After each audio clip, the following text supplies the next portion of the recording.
too big for a biblical counselor to deal with that should be sent elsewhere? Oh, no.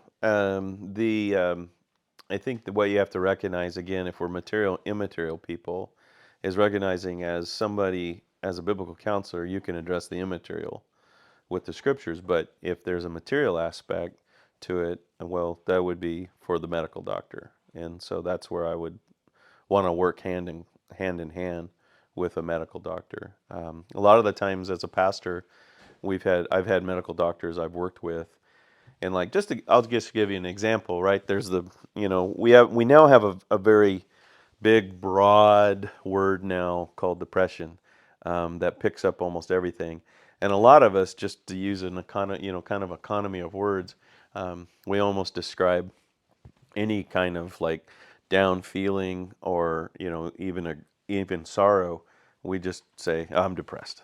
And so we really use that phrase for a lot of different things. But if anyone ever comes to me and says, I'm just depressed all the time, the very first thing they do that week, before they meet with me the next time, I ask them to go get a checkup, a medical workup, and just to have them go and get a physical, get blood workup, and so on and so forth, just to see what else we might be contending with. Because there's a number of physical issues that could be wrong with somebody that's producing those kind of physical feelings that they may be interpreting, right, as depression, so on and so forth. So I can't deal with that. If they have deficiency and issues there, I can't deal with that. The medical doctor can, and so we can address those issues there. But I can, from Scripture, talk to them about how they think about it and how they're going about responding to it, and I can guide them through the Scriptures to help them through that. We actually even had a situation with friends of ours that, they were just convinced that their daughter was lazy and a rebel because she was sleeping all the time and she wasn't getting things done and so on and so forth. And they asked, would you meet with her? I said, sure, I'd be happy to. And so as I asked questions and I got to know, started asking her about different things, I had just asked, well, when was the last time she had a medical checkup? And they couldn't remember. And so I said, well, let's do that. Let's do that. And I said, make sure you do a blood workup. But I said, the other thing is look for any deficiencies in just nutrients, different things of that nature. Just make sure that those tests are run. Well, then it came to find out that she was deficient in salt, and that one of the Jenny knows it better. She's my medical professional, but one of the consequences or symptoms of that is lethargy, just tiredness and so on and so forth. And so added salt to her diet, and she started to perk up, and she actually started getting things done. And now she was still a rebel, but you know, but she wasn't as lazy anymore. Um, so, and we could address we could address laziness, we could address rebellion, that kind of thing.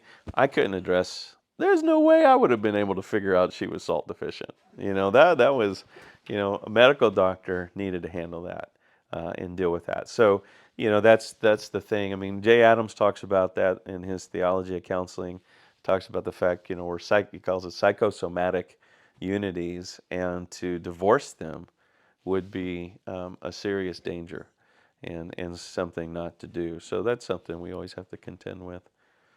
Um, I think, yeah, so because your question was can't, so that's why I would answer it like I did. Um, However, have there been times where I have made use of it? Yes. And that's because that's going to be people who have gotten to themselves to such an extent that they're completely out of their minds. We had a gentleman who just refused to sleep. He had come to the point where he believed that he had had the second resurrection, or that he had the resurrected body, and so he didn't need to sleep. Now, again, you have to understand his own hypocrisy, because while he's telling us he didn't need to sleep, he's drinking energy drinks left and right, because he's trying to stay awake. And well, one of the symptoms of that is going to be hallucinations and other things of this nature. And he was in that situation. And I mean, we kept telling him, all we were telling him to do is, you need to sleep, you need to sleep, you need to sleep. He just refused to do it. So we admitted him. We admitted him to what was called in our area was called a stress center, and we had him admitted.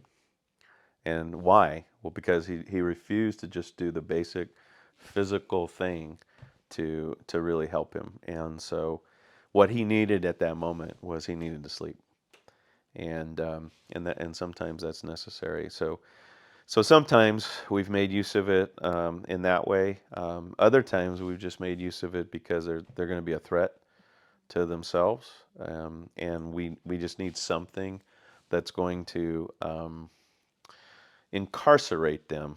But I don't mean that merely putting somebody in jail, but somehow is going to control the erratic behavior that they just refuse to control in any way.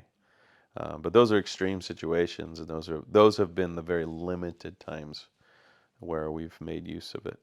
So I don't know, Scott, you've had some experience in that too. And Yeah, no, I think you've been thorough. okay.